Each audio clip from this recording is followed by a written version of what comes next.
Class, today we will continue the exercise 6.2 of the chapter 6, remainder theorem and the factor theorem of class 9. Now let's continue exercise. Before the continue, we have some knowledge, given some basic knowledge about the factor theorem. Okay, now you have any polynomial f of x with degree. किसी आपके पास कोई polynomial है f of x with degree, उसकी बेटा degree मतलब कि s का highest power is always greater than equal to 1 होगा, is divided by x minus 1. मान लो किसी x माइनस 1 से डिवाइडेड हो रहा, then the remainder is f of a, और रिमाइंडर आपको क्या बचेगा f of a. And if this remainder f of a equal to 0, अगर आपको f ऑफ a मान लीजिए जो भी होगा, अगर ये 0 होगा, इट मीन्स क्या हुआ बेटा कि f of a equal to 0, it means f of x is completely divisible by x minus a. आपको कोई भी फंक्शन है f ऑफ x, अगर हम x माइनस a से डिवाइड करते हैं, अगर आपका रिमाइंडर 0 बचा, इट मीन्स बेटा क्या हुआ कि x minus a is completely divisible हुआ. हाँ, and so we show that x, अगर तब हम क्या कह सकते हैं बेटा कि x minus a is a factor of that polynomial. Okay, यहाँ पे आपको प्रूफ गिवन है. यू कैन सी दैट, मान लीजिए आपको कोई फंक्शन है तो एफ ऑफ एक्स वो divisible into quotient plus remainder के इक्वल होता है. अगर रिमाइंडर 0 हो जाएगा, f of a equal to 0, तो एफ ऑफ एक्स देख रहे हैं x minus a completely divide कर रहा है. अगर एक्स माइनस ए सेकेंड बेटा if x minus A factor है, अगर उसका फैक्टर है तो अगर सेकेंड क्या है बेटा कि अगर एक्स माइनस से हम बोल रहे हैं कि it is a factor of F of x, तो इट मीन्स क्या कि एक्स इक्वल टू ऑफ ए रखोगे तो आपको रिमाइंडर क्या मिलेगा 0. अगर फैक्टर है तो रिमाइंडर आपको 0 मिलेगा. दैट मीन्स यहाँ पे आप देख रहे हैं एक्स माइनस से एक्स इक्वल टू ए आप रखोगे तो आपको क्या मिलेगा f of a equal to 0. तो बट अब यहाँ पे आप क्या करेंगे, एक्सरसाइज 6.2 है, you have to calculate. First question है find one factor of the following. आपको इसका एक फैक्टर फाइंड आउट करना है.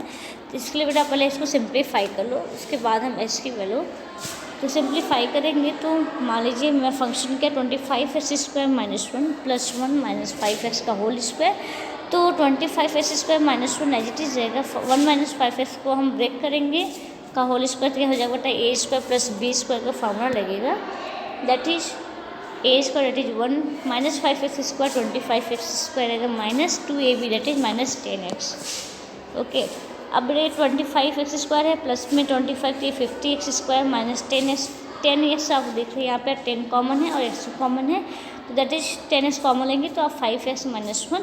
तो यहाँ पे आप देख रहे हैं x आपका इसका ये फैक्टर है, मतलब x, तो इसका फैक्टर क्या है 5x माइनस 1 और 10x है. तो यहाँ पर आपको वन फैक्टर पूछा तो आप कोई भी बता सकते हो, या फिर 5x minus 1 either x. Now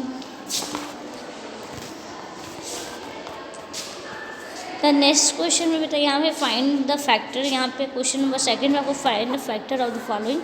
यहाँ आपको फैक्टर फाइंड आउट करना है. तो आप x equal to assumption method से s इक्वल टू 1 के लिए ट्राई कीजिए.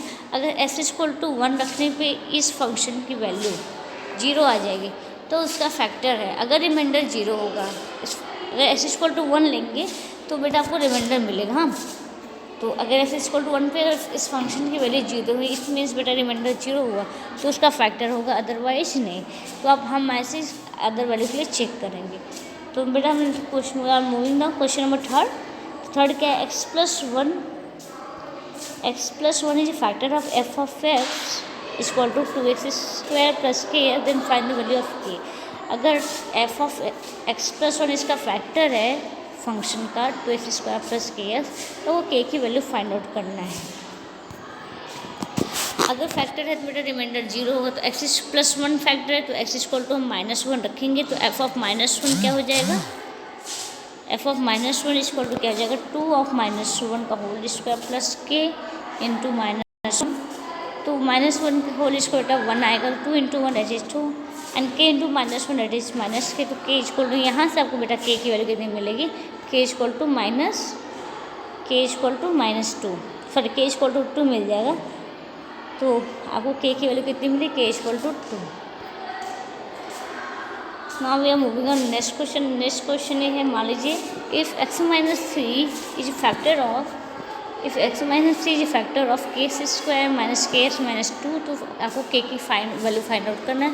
अगर फैक्टर है तो रिमाइंडर 0 होगा। डेट मीन कि एक्स इक्वल टू हम 3 पे चेक करेंगे, एक्स इक्वल टू 3, तो फंक्शन क्या हो जाएगा, एफ ऑफ 3 इक्वल टू, जहाँ एक्स हो वहाँ एक्स की वैल्यू हम 3 रखेंगे, तो के स्क्वायर 3 स्क्वायर इंटू के इंटू एक्स माइनस 3 इंटू के हो जाएगा माइनस 2 इक्वल टू 0।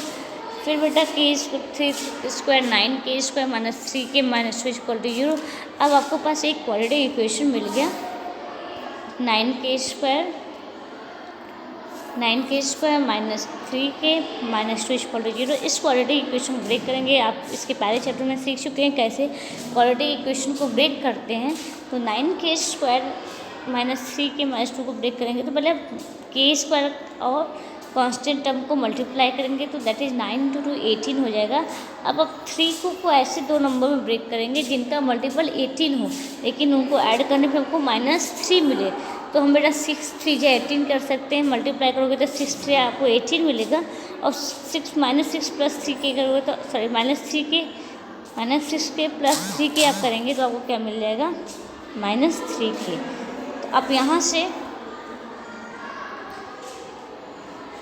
-3 के को आप कॉमन ले सकते हो, तो ये बेटा 3 के -2 प्लस अगर वहाँ 1 कॉमन लेंगे 3 के -2 में, तो अब वो 3 के -2 इक्वल टू 0। अगर 3 के -2 कॉमन लेंगे तो क्या बचेगा, 3 के प्लस 1। तो यहाँ पे वो बेटा 3 दो फैक्टर मिला, 3 के -2 एंड 3 के प्लस 1 इक्वल टू 0। तो ये दोनों अलग अलग जुड़े हो जाए, तो के की वैल्यू आपको 3 के -2 इक्वल टू 0 एंड 3 के प्लस 1 इक्वल टू 0 करेंगे तो के की वैल्यू आपको 2/3 एंड के की वैल्यू -1/3 मिलेगा। यहाँ पे प्लस 1 तो बेटा वो राइट साइड जाएगा -1/3। तो के की वैल्यू आपको 2 मिली। फर्स्ट है के 2/3, सेकेंड वैल्यू है -1/3। तो आप इस तरह सॉल्व कीजिएगा। अगर कोई डाउट होगा तो can ask me. Thank you.